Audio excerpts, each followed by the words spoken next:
I don't know about you, but I have already felt the presence of the Lord this morning as I got up early this morning and spent time with God and gone over what I wanted to present to you today, and then to come here and to have the Lord's Supper and to do in remembrance of our Lord. I don't know about you, but just lift me up, lift my spirit up. Amen. Gosh, nobody just gets the wiring to follow.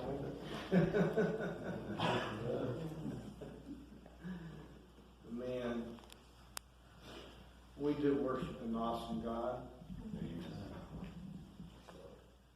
You know, sometimes I feel like Pluto.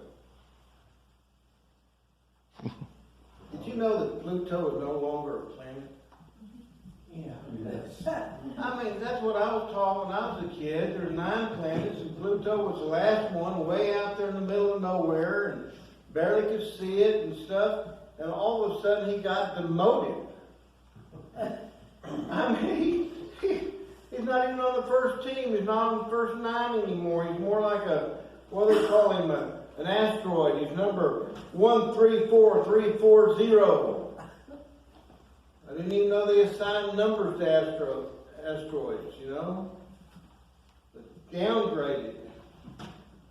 I don't know. I can only imagine how Pluto must feel. You know, downgraded. Oh, I tell you. I can hear him. If a planet could speak, he'd probably be thinking something like this. Who comes up with these rules? Too small. Wrong size of moon. Not enough impact. Do they know just how hard it is out here on the outskirts of the solar system just to stay in the circle of things? I'm out of here. I can take a hint. I don't need this. I'm not wanted. Walt Disney even named a dog after me, Pluto. I mean, the teachers always put me at the last question on the test. Darth Vader gets more respect than I do. You know, I can just hear him say that. You know, we can't fault Pluto for being ticked. I mean, one day he's in and the next day he's out. You know? On the squad one day, you out of here the next. I think we can all understand that frustration to a point. As we've all had that happen to us sometime. We know it all too well.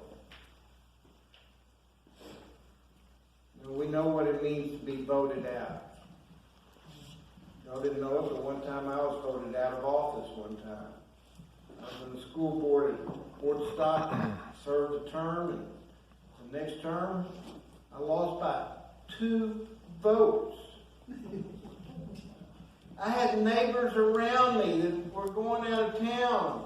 Instead of going to vote before they left, they just thought I had it for sure, and they left, and I lost by 2 votes. You're probably right.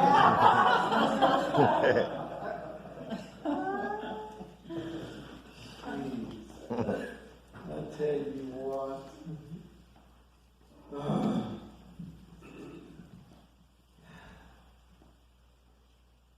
You know, sometimes some people seem to be demoted to be demeaned. I mean, some of you have that. I mean, you've been downgraded at your jobs. Some of you lost your jobs at some time. You know, Jesus directed his lead-off verb to us when he said, God so loved the world. Love. That's the key verb there. You are loved.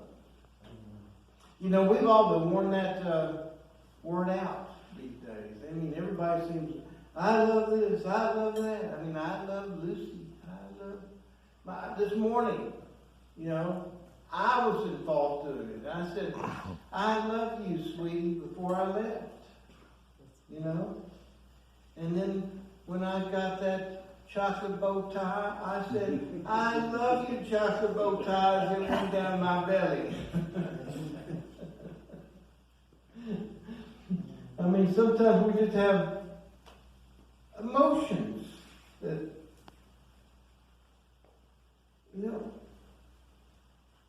we never thought we'd ever say, I love this or I love that, with the same thought pattern of what love really means.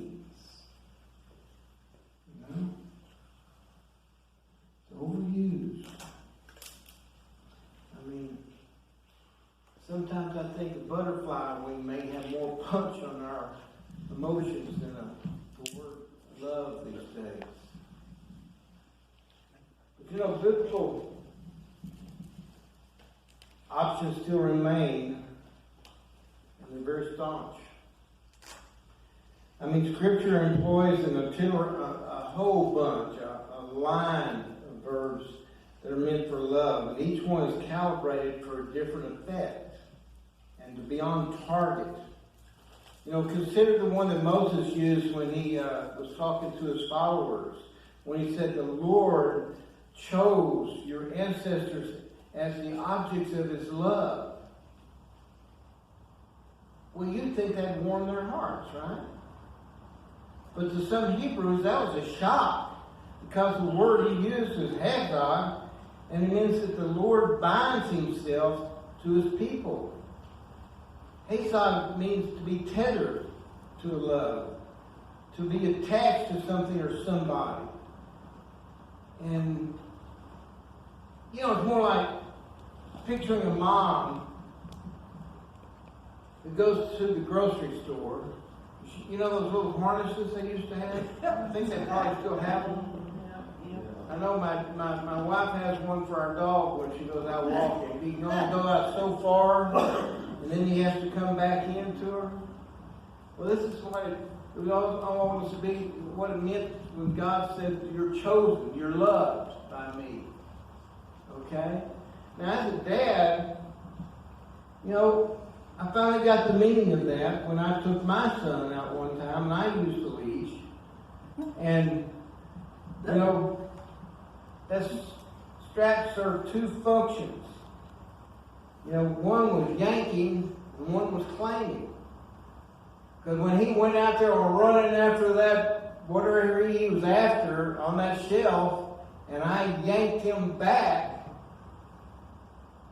I was also claiming, yeah, he's a handful, that's for sure, but he's my handful.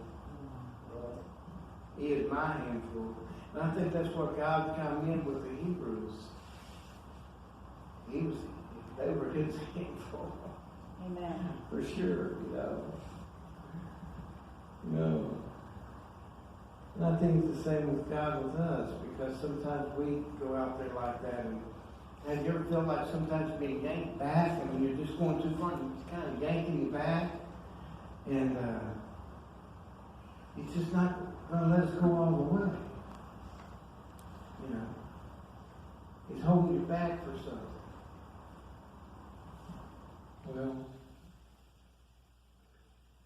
George was a young man that as a teenager, he was told that he was basically, he was going to be blind at some point in his life. They really didn't know how long it would take or anything like that, but they basically said, you're going to be blind. Sure enough, he just did that side and said, I'm going to go for everything I have. I'm going to go. And what he did is he started studying, and he got through his studies in high school, and he went on into the college, and he aced everything. He graduated from college at age 19, and then he went into seminary, and he finished his seminary studies, and just as he finished his seminary studies, he was blind.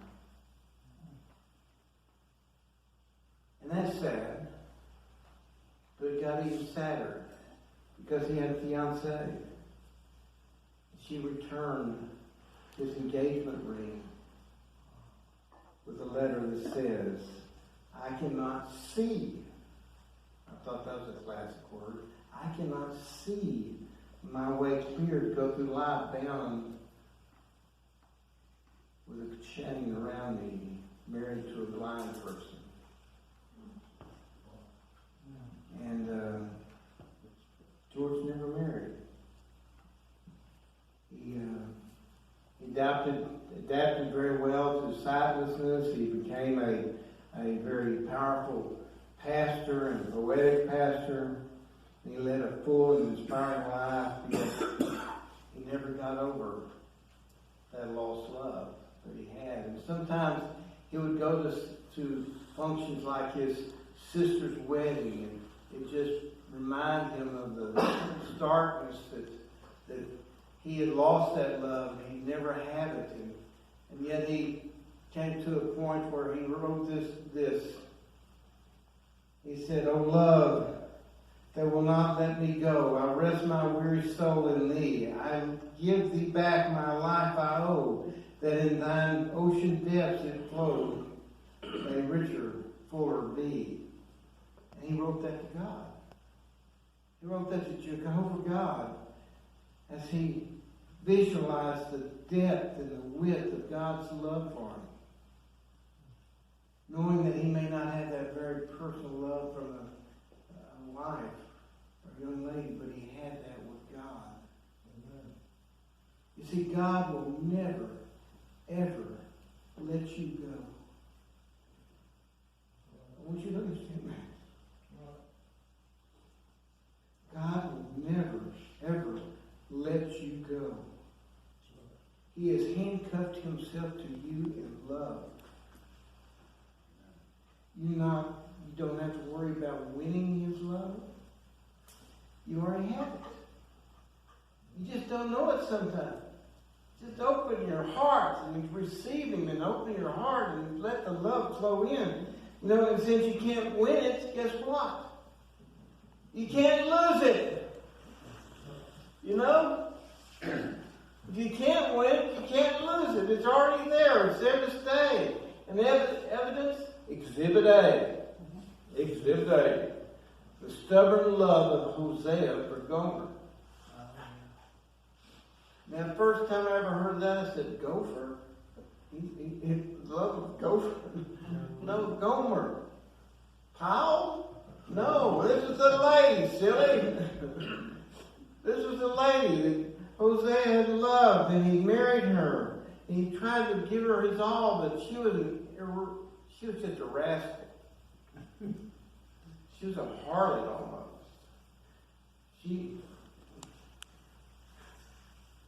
I tell you, she was married to a remarkable man, Hosea. But she had the fidelity of a jackrabbit. Flirting and hopping from one lover to the next. She not only ruined her life, but she shattered Hosea's heart time and time again. And finally she left him and kept hopping from bed to bed. And finally she was destitute, and she ended up on the slave market. And guess who was there? Hosea. And he bought her and brought her back. And he treated her the same way that he would if she had never gone off and slept with anybody else. That's how deep his love is. And when God put this in Scripture, what he was trying to tell us, that's the same way God is with us. He has a love that's so deep for us that no matter what we do, no matter how far we run, he is still going to love us. And he will still seek us. Amen. I'm telling you. Then God ordered Hosea. He said, start all over again with her. Start all over again with Gomer. Love her the way I, God, love the Israelite people. Even when they would run away from me and flirt with every god that might suit their fancy, I still love them.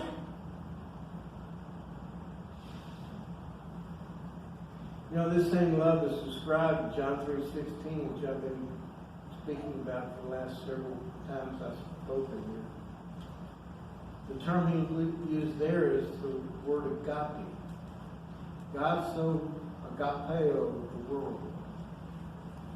Agape love, it's less affection, it's more of a decision, it's less a feeling, it's more of an action word. Agape love is an exercise of the divine, where he deliberately chooses to love you. You know why? Because that's God's essence.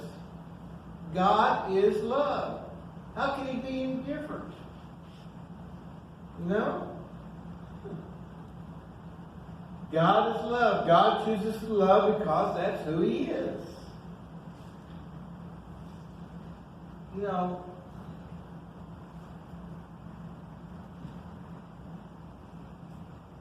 I heard it put this way one time. It says, you know, simply put, you have junkyard wrecks and you have showroom models in the same garage, and God loves us all.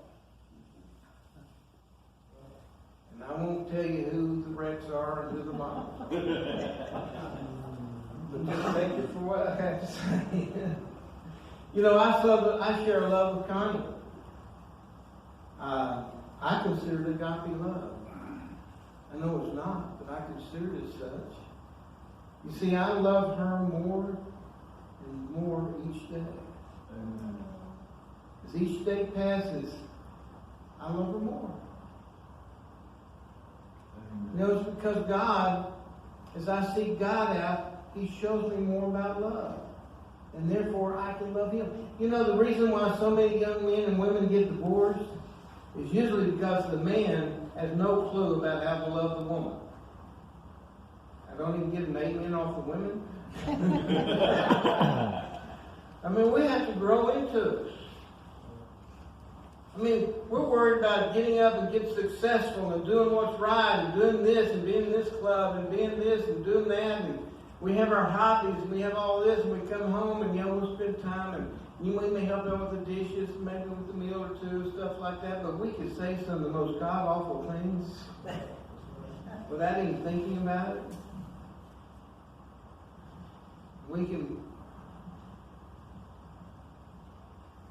do things without even knowing it. I mean, I must have done that all the time.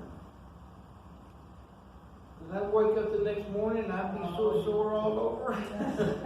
Then I'd remember what I did the night before. But, you know, I've seen that before. But I say that also. It's not because God, Connie carries not because she has a license to carry.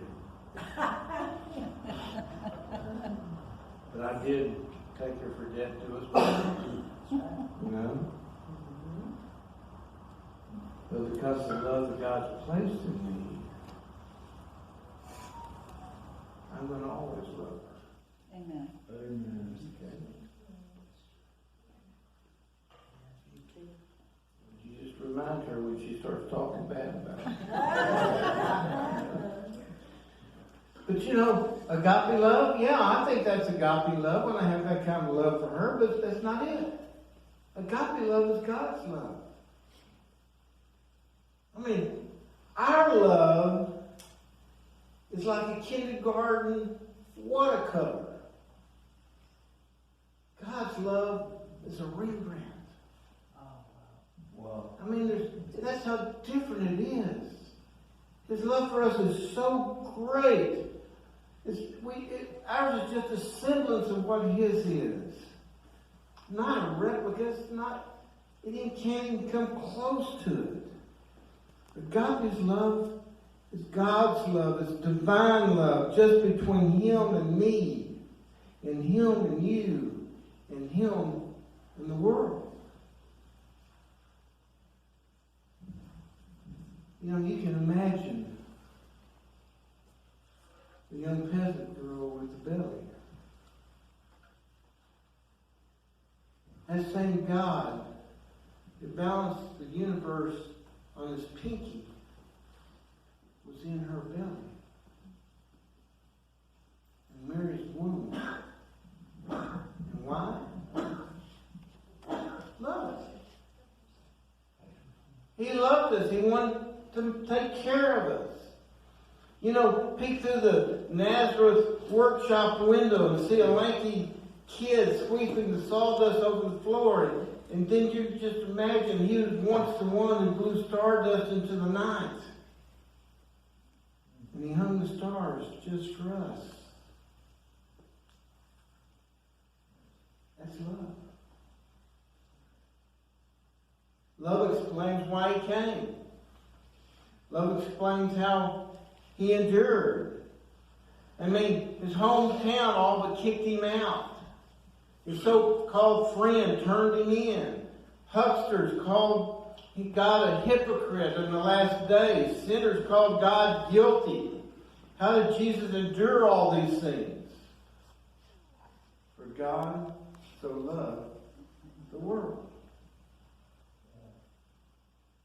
Observe how Christ loves us. He didn't love us in order to get something from us. He loved us so that he could give us everything that was within him. Goodness can't win God's love. Nor can your badness lose it. I start calling out names here, but I don't want to embarrass anybody. Especially since when I point to somebody, I have three fingers pointing back at me. That's good. Oh, but I'm telling you. Sometimes we feel this way, though, that God doesn't love us because we've been Plutoed. We've been disrespected. We've been put down. We fear God may Pluto us again as well. Rejection has left us skittish and a little antsy, if you would have it put that way. Now, I want you to mark it down. God loves you with an unearthly love. Agape love is his love. Okay? You can't win it by winsome, and you can't lose it by being a loser. But you can be blind enough to miss it. Absolutely. Absolutely. And don't. For heaven's sakes, don't. For your sake, don't. Claim Christ's love. Claim it daily. Reach out, grab hold of it, hold on to it, experience its breadth, test its length, plumb its depth, rise to its heights. Live full lives in the fullness of God's love. Others may demote you. God claims you. Let the definitive voice of the universe say, you are part of my plan. You always have been, and will always be. And if you claim it, if you accept my offer, you will understand what I wrote when I said, God so loved.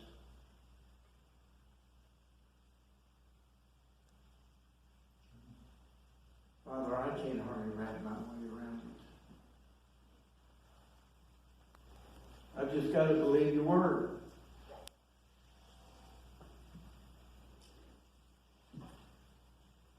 Oh, I've tested it. I've tested it. But you've held true to what you said.